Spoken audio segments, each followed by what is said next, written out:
je partage les exercices. Et donc, Monsieur Gourcuff et Robert, vous pouvez y aller. Je vous laisse commenter.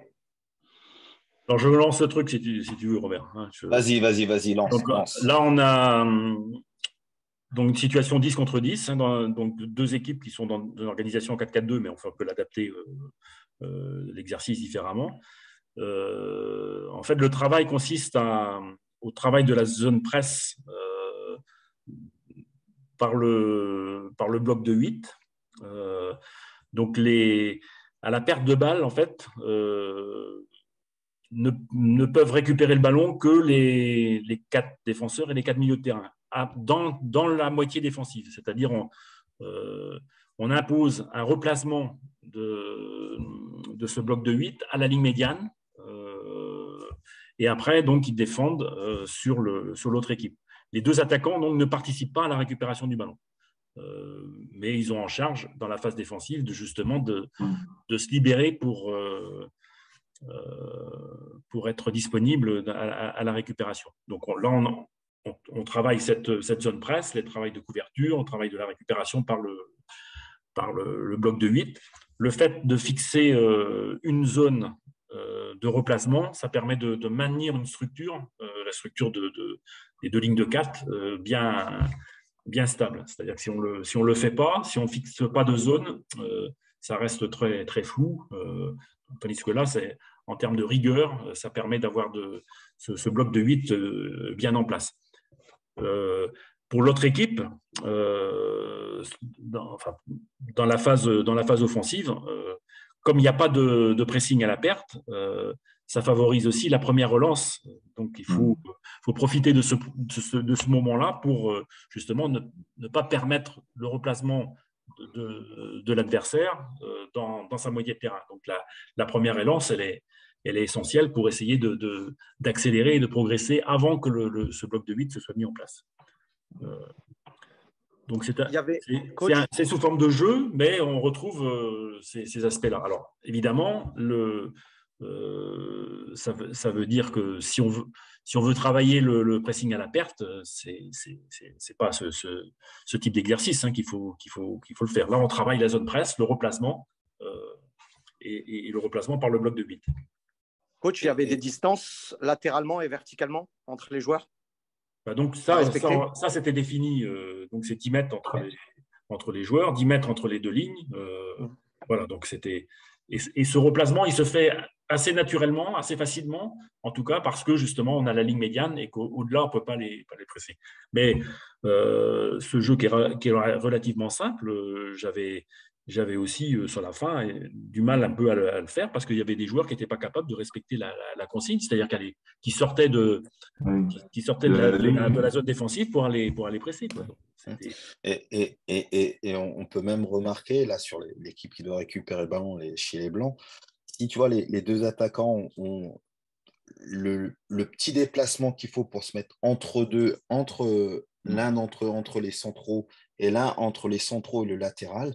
Rien que ça, déjà, tu peux déjà couper des zones de passe, ne serait-ce que pour l'équipe qui va attaquer. Mais si le ballon est récupéré, on peut tout de suite aussi être touché. Et ça, même si les attaquants, entre guillemets, sont déchargés de ça, mais rien que par leur déplacement et le placement qu'ils auront justement dans cette phase de récupération va être important. Après, pour tout ce qui va être effectivement l'équipe qui est en train d'attaquer, si on garde ces lignes-là, on ne va pas créer quelque chose. Il faut quasiment presque casser un petit peu ces lignes, qu'il y ait des déplacements les uns par rapport aux autres. Peut-être le gars de couloir qui est face au latéral peut peut-être venir qu'on puisse le toucher. L'attaquant qui peut peut-être prendre une profondeur ou l'espace qui va être libéré, essayer de retoucher un dans l'axe. Bref, il y a plein de cheminements possibles et inimaginables dans ces situations-là. Mais pour ce qui est la récupération du ballon, ne serait-ce que voilà, un déplacement de 10-15 mètres, on ne te demande pas de faire des courses au plus de 50 mètres pour te replacer, de 10-15 mètres peuvent suffire voilà, à simplement empêcher l'adversaire, de pouvoir ressortir et recommencer un nouveau circuit, et toi te permettre, sans non plus de mettre un pressing complètement dingue, d'être en maîtrise face à ton adversaire et puis lui empêcher effectivement de trouver des zones de passe. Là, il y a un truc. Et anticiper la récupération du ballon pour être disponible. Exactement. Moi, j'ai posé la Et question hier. au Vas-y, Seb. niveau de la- pardon, au niveau de l'intensité, on est proche du match. Oui, parce que ça demande des courses quand même. Après, le problème, c'est quand l'équipe, si l'adversaire ne reste dans sa moitié de terrain sans opposition, faire tourner le ballon, voilà, il ne se passe rien. C'est ça. Oui, c'est pour ça. Et ce qui est intéressant, moi, ce que j'ai noté hier et que je lui ai posé la question, c'est que au premier coup, quand tu montres l'exercice comme ça, c'est vrai que en parlant amateur, on va dire, les premières réflexions, ça va être ouais, mais si les deux attaquants ne se replacent pas et qu'ils sont déjà en position de hors-jeu, et que ils mettent directement les ballons de l'autre côté, bah, ça va prendre des bouillons et ça va vite lâcher. Mais si tu rentres dans la notion d'intelligence de jeu, de vite comprendre la chose qui peut se produire, ça veut dire que ton équipe bleue là, qui a le ballon, à la perte de balle ou dès qu'ils sentent qu'ils vont perdre le ballon, leur premier réflexe, normalement, ça devrait être de se replacer ou d'anticiper la passe sur les attaquants. Ça, c'est soit ce choix-là ou soit le deuxième choix qui va être la perte de balle en fonction de là où elle est. Si elle est dangereuse, même pour la récup de celui qui va le récupérer, ben peut-être mettre un pressing très fort de suite. Et là, du coup, tu empêches aussi la relance rapide sur les deux attaquants qui sont de l'autre côté. Donc, c'est vrai que l'intensité, du coup, elle est vraiment très forte, je pense, sur la séance. Si tout le monde joue le jeu et s'il y a une cohérence, que tout le monde a la même info de est-ce qu'on presse ensemble ou est-ce qu'on anticipe vite le replacement ensemble. C'est là où, Robert, toi, par rapport aux années que tu as passées avec M. Gourcuff, c'est que c'est là que ça devient intéressant. C'est que si l'équipe est d'accord de faire les efforts ensemble avec cette intelligence commune, d'avoir compris le jeu et des leaders, je pense, qui passent l'info, bah après, là, ce jeu-là, typiquement, tu peux t'éclater. À partir du moment où les joueurs font vraiment l'effort, on perd le ballon haut, on presse peut-être rapidement, on perd le ballon dans une zone où on n'aurait pas dû le perdre et c'est trop facile pour la récup, ben on anticipe vite la profondeur et la partie défensive à serrer ou à gérer cette passe en profondeur. Là, dans le jeu, on s'interdit de presser à la perte dans la moitié offensive. Donc, c'est tout de suite le replacement. Hein. D'accord. Okay. On est plus donc là, on n'est pas dans ce cas-là. Par contre, on peut très bien avoir une équipe, par exemple, les blancs, on l'impose ça, et puis les bleus libres, et donc ils peuvent, eux, presser à la perte sans problème. On n'est pas Justement, c'était ma question pour le coach. Est-ce que justement, vous manipuliez justement la réversibilité sur ça? C'est-à-dire que vous occupez de votre bloc, mais aussi peut-être d'influencer un petit peu l'adversité pour peut-être mettre votre bloc en difficulté? Oui, ça t'est… De toute façon, surtout au niveau pro, on prépare une équipe. Donc, on s'occupe des titulaires. Les remplaçants, il ne faut pas non plus qu'ils soient simplement que des faire-valoir, mais bon, ils sont… on adapte, je dirais, le thème pour l'équipe, pour les remplaçants. Donc, et là, c'est l'adjoint qui va animer l'équipe des remplaçants pour justement mettre en difficulté à ce moment-là les titulaires en fonction de ce qu'on recherche.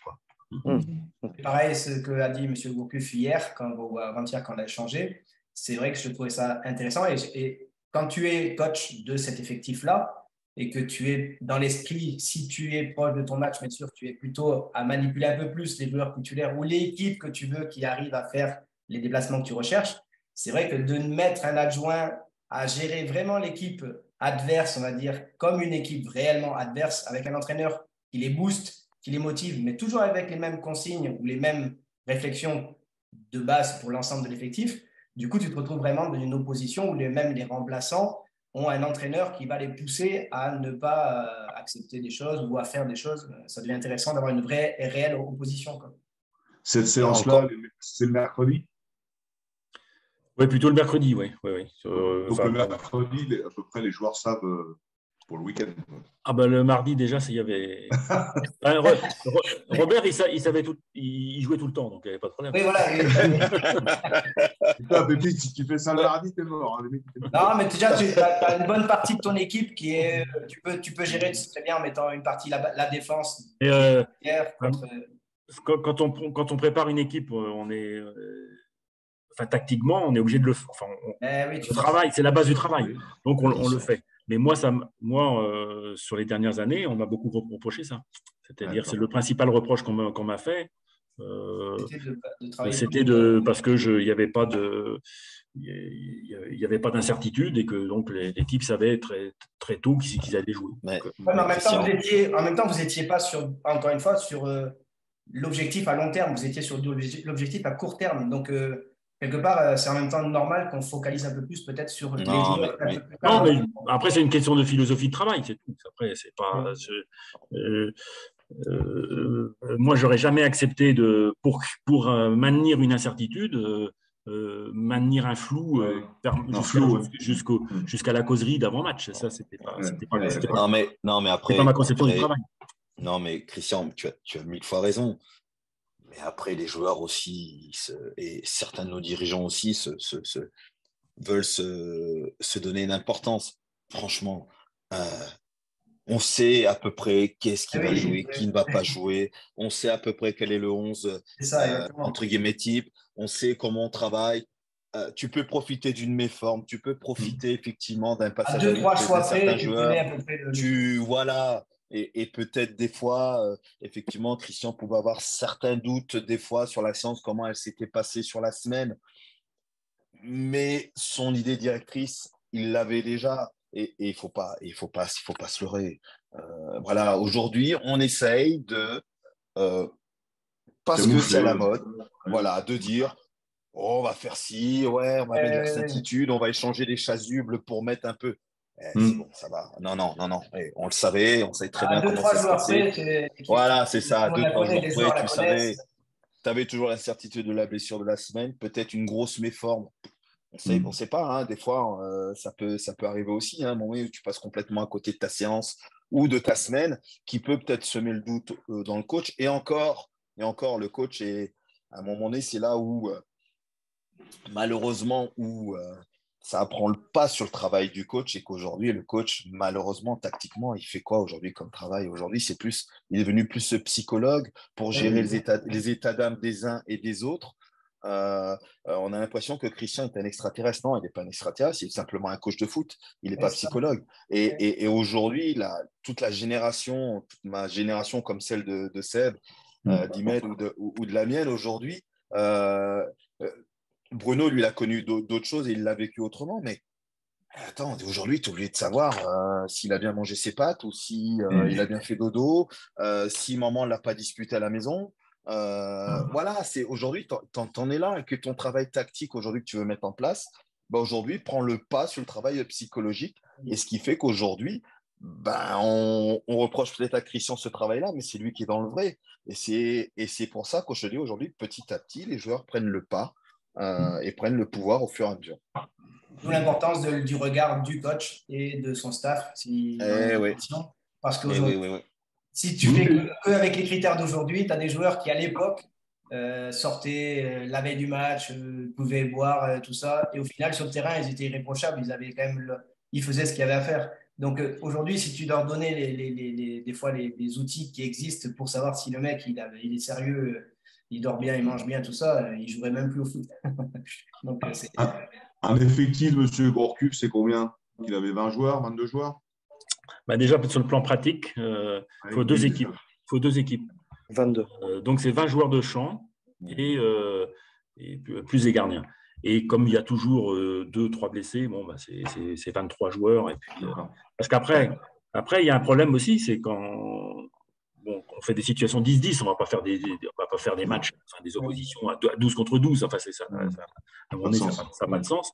Et donc, ça veut dire qu'il faut gérer les 3 joueurs qui sont sur la touche. Ce qui est dans la gestion de l'entraînement est un souci, quoi. C'est un souci parce qu'il faut faire des permutations, il faut que le temps de jeu soit à peu près. Donc, vraiment, c'est ça. Et comment ils font alors les effectifs à 30, 32? Ils ont 15 adjoints ou 20. Ouais, c'est une évolution. Ils font des 15 contre 15. Mais tu joues toujours à 11, tu joues à 10 contre 10 ou... Ouais, c'est ça qui est... Quand je suis arrivé à Rennes, il y avait 36 joueurs de champ. Donc, on faisait 3 équipes. Comment tu gères investir à 36 joueurs? Et là, on faisait c'était vraiment une organisation qui était lourde, quoi. Oui, parce que même, comme on a déjà parlé un peu aussi, toujours pareil, la gestion humaine. Bruno, tu es d'accord, la gestion humaine est le nerf de la guerre et sera toujours le nerf de la guerre.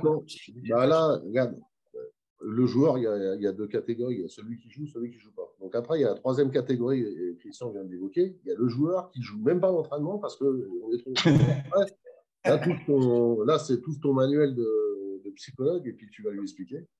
Et si tu as fini le soir à 23h, mon chapeau.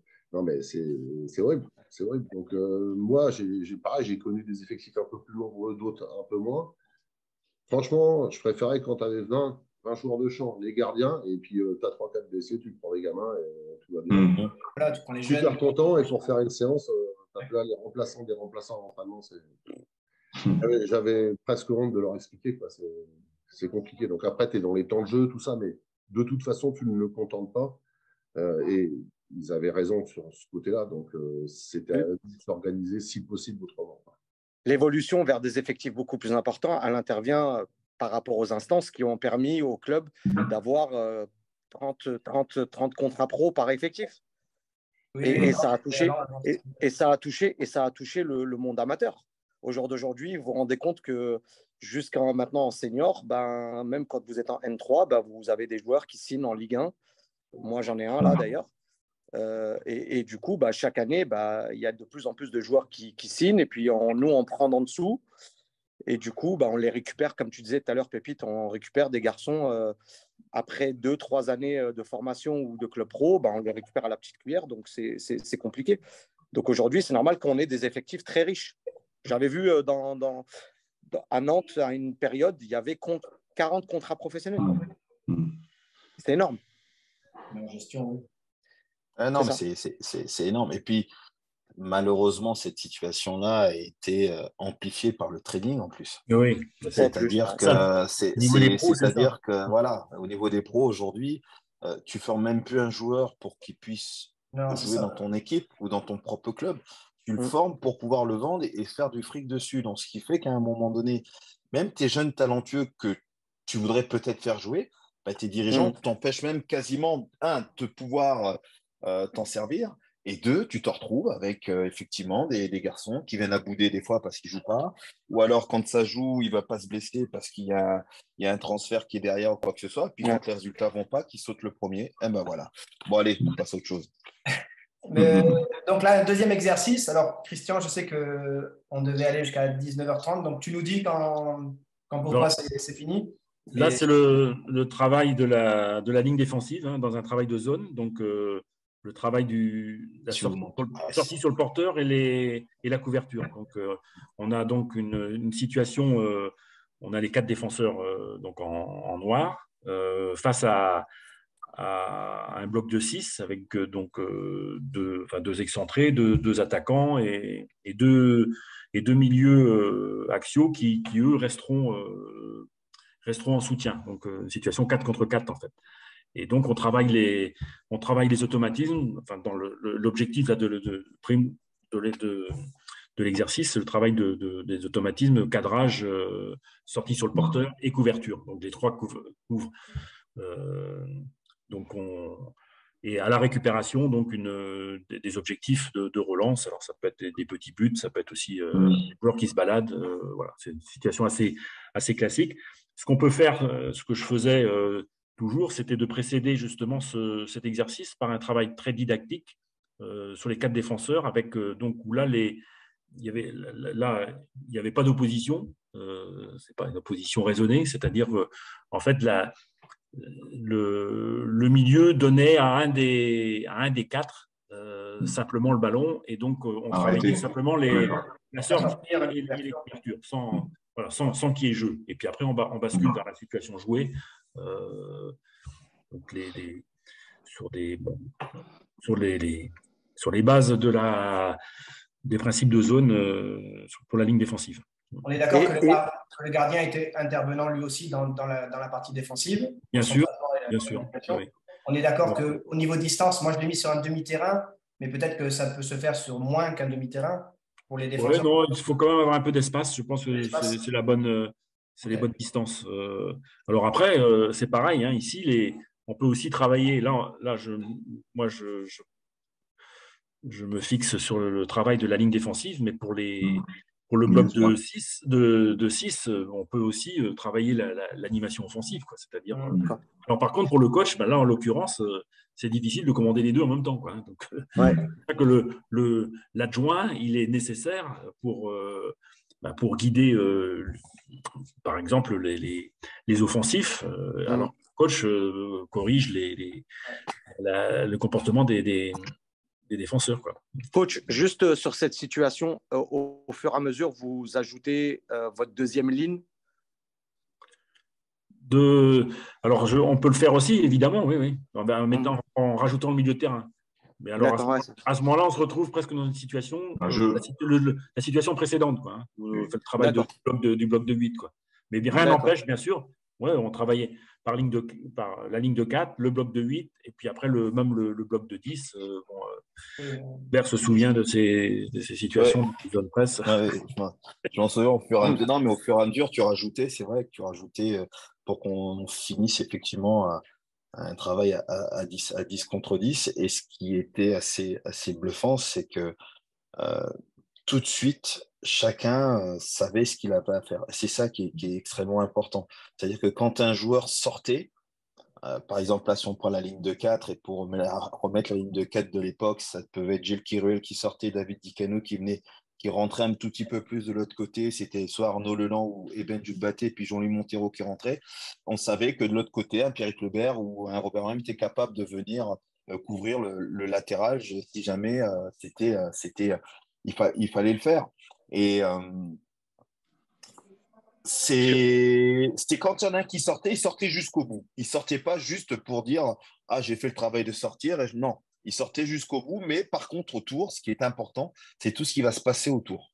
Parce que même si un joueur sort, quitte à ce qu'il se fasse éliminer, c'est tout ce qu'il y a autour qui va générer effectivement la couverture ou rattraper peut-être la bêtise du copain et qui va permettre au bloc d'être en place.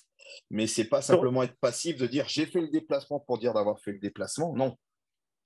Je fais le déplacement et qu'est-ce que je fais après? C'est surtout ça qui est important. Pour moi, c'est ce que j'avais retenu.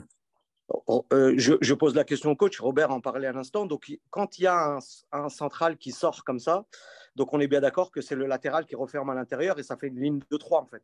Une ligne de 3, oui. Donc, c'est ce que j'appelais le 1+3, quoi. Un qui sort, 3 qui couvre. Et le central, il doit sortir.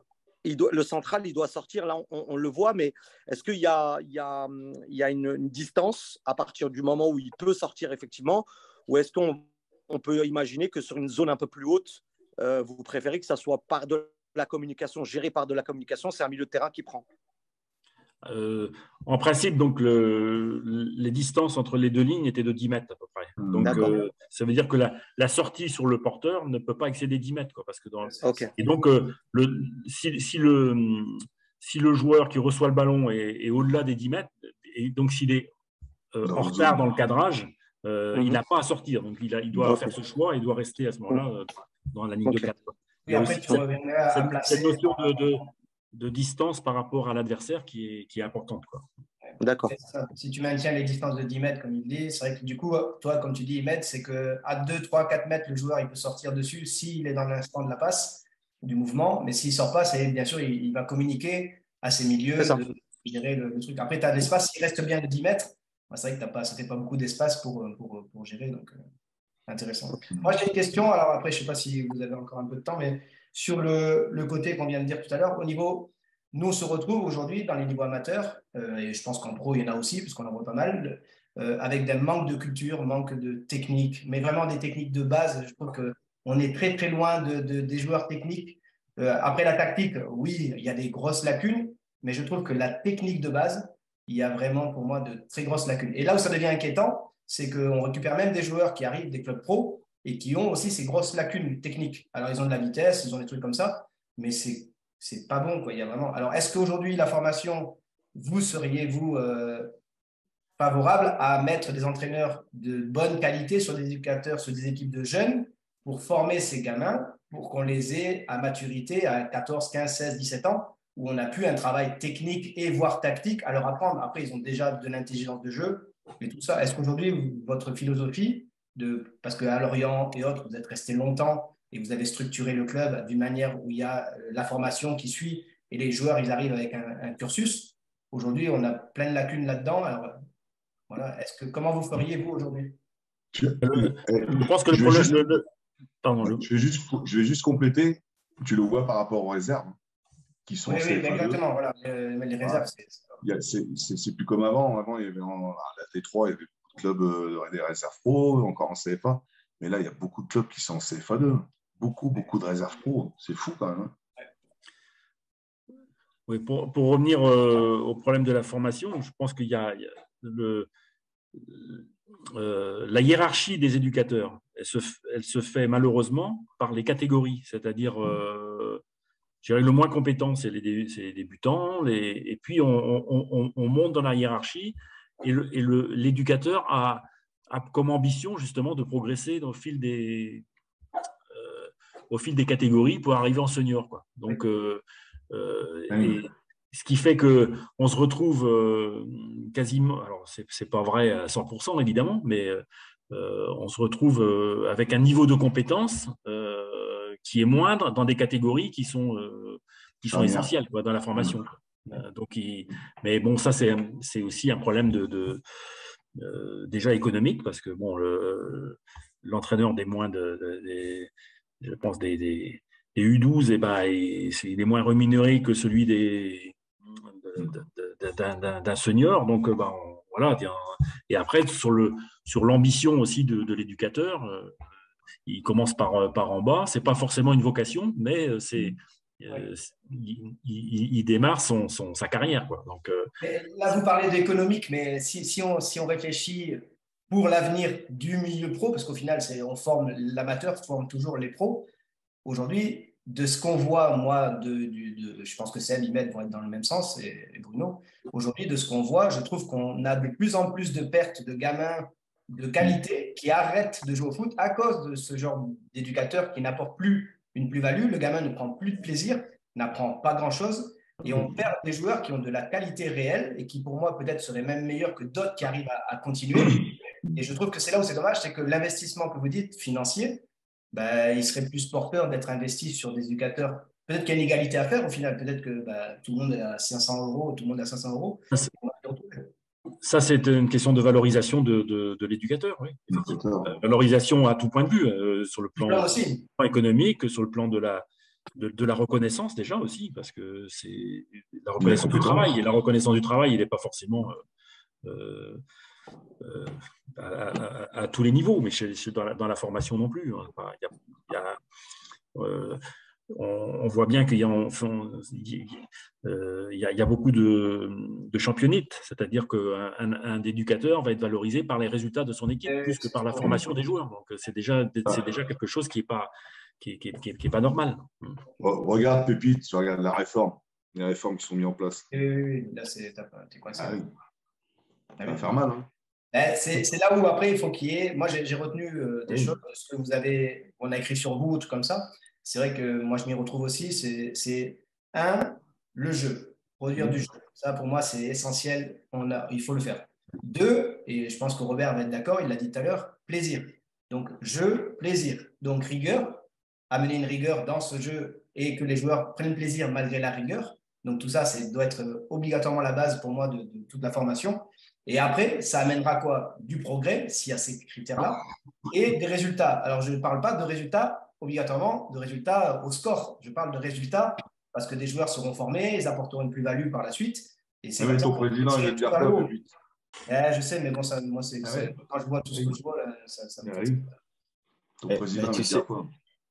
Mais tu sais, Pépite, dans ce que tu as dit, la question que tu posais aussi, je reviens encore à une chose, à ce qu'on nous enseigne aussi lors de nos formations. On ne fait plus de travail non plus de gamme, de pas de contrôle, de jeu. Alors si, les jeux de possession, il faut tout de suite mettre en situation de jouer, mais j'ai pas eu le temps de le faire. Mais souvent, Christian nous mettait un carré, 6 dans le carré, et on avait des cheminements de passes, mais qu'on répétait. Et si on avait la qualité des pelouses qu'on avait aujourd'hui, mais Christian, c'est déjà qu'on a mis certaines fessiers à certaines équipes, mais là, ça aurait été un gouffre, parce que sur le plan technique, faut quand même savoir, j'en discutais avec Patrice Ferry la dernière fois, on a vu un reportage sur Platini, Maradona. Quand tu vois ces mecs-là, ce qu'ils étaient capables de faire techniquement sur des terrains, écoute-moi, mais c'est des trucs qui étaient quand même… limite, aujourd'hui, tu refuserais de jouer, le match il serait remis parce que les terrains étaient impraticables. Mais, prenez les mais bien sûr, mais aujourd'hui, voilà, déjà le travail de base, et même à l'école de foot, on n'ose même plus faire de travail voilà, de gamme aux petits pour qu'ils aient une certaine forme de technique. Parce qu'aujourd'hui, un jeune, tu dis technique, c'est quoi? C'est de faire le tour du monde, de mettre le ballon derrière l'oreille, de le garder sur le front, faire l'otarie. Non, c'est pas ça. C'est pas ça. Tu vois beaucoup de matchs comme nous, bien plus. Il n'y a plus de dribble. Il n'y a plus de contrôle orienté. Je vois des attaquants qui frappent première attention. Il n'y a plus de fin de corps, tu vois. Il n'y a plus ça. Et on voit de moins en moins. Alors, je ne parle pas sur la D1, mais et encore que. Et chez les jeunes, c'est pareil. Je pense que comme pour la tactique, oui. La notion d'entraînement et de progression, c'est une question de bon sens. C'est-à-dire que l'analytique, elle est capitale, mais c'est comme des types qui font des gammes au piano. C'est-à-dire qu'il y a la répétition du geste qui est… Moi, j'ai vu des joueurs progresser, mais de façon phénoménale. Des types qui sur la passe de l'intérieur du pied, par exemple, mais qui est quand même un geste de base dans le foot. Pas forcément des grands techniciens qui jouent de l'extérieur, mais savoir faire une passe de l'intérieur du pied. Or, par la répétition du geste, j'ai vu des progressions faramineuses pour des mecs justement qui s'impliquaient. Je ne vais pas donner de nom, mais je pourrais en donner. Et alors, il suffit d'attaquer. Après, évidemment, il ne faut pas réduire l'aspect technique à ça. C'est-à-dire qu'après, il faut la mettre en situation, dans les jeux, évidemment. Bien sûr. Mais ça, c'est le deuxième temps, Christian. Oui. Et comme pour l'aspect tactique, il faut d'abord travailler à vite, définir les choses, et puis après, on la met en situation. Moi, je vais montrer un exercice. Alors, je ne sais pas, c'est des entraîneurs qui étaient venus à des entraînements que vous faisiez et m'avaient remonté ça. Alors, je ne sais pas si c'est réellement de vous, mais moi, je m'en suis servi, je m'en sers beaucoup et je l'adapte pas mal. Donc, je ne sais pas si c'était à vous, je l'avais montré à Robert. Est-ce que c'est un exercice que vous faisiez, vous, de cheminement, en fait, et, avec cette répétition? Parce que j'avais eu ça, il me semble que c'était un entraîneur qui était venu vous voir. Et il m'avait remonté ça et je l'avais, moi, après pris et puis je l'avais adapté, mais je trouve ça génial. Et c'est vraiment de la répétition, mais avec la logique de donner dans le bon tempo. Il y a deux ballons qui peuvent être en même temps dans la circulation. Et je trouvais que c'était répétitif, mais si les joueurs étaient impliqués… Le travail de passe-essuie, j'ai à peu près 400-500 exercices que parce que d'un exercice, je recrée un autre. Enfin, Donc voilà, non, mais c'est bien le but et on est bien là. En tous les cas, le but de cette émission-là, encore une fois, c'est bien ça, c'est de faire du partage d'expérience entre coachs, entre joueurs et futurs coachs et de transmettre ça. Et après, bien sûr, avec chacun, ce qu'on a appris à droite, à gauche. Après, ça fera ce que ça fera. Mais bon, on est vraiment content de vous avoir reçus. J'ai encore deux questions. Vas-y, attends, encore une question. Une pour M. Gourcuff. Si vous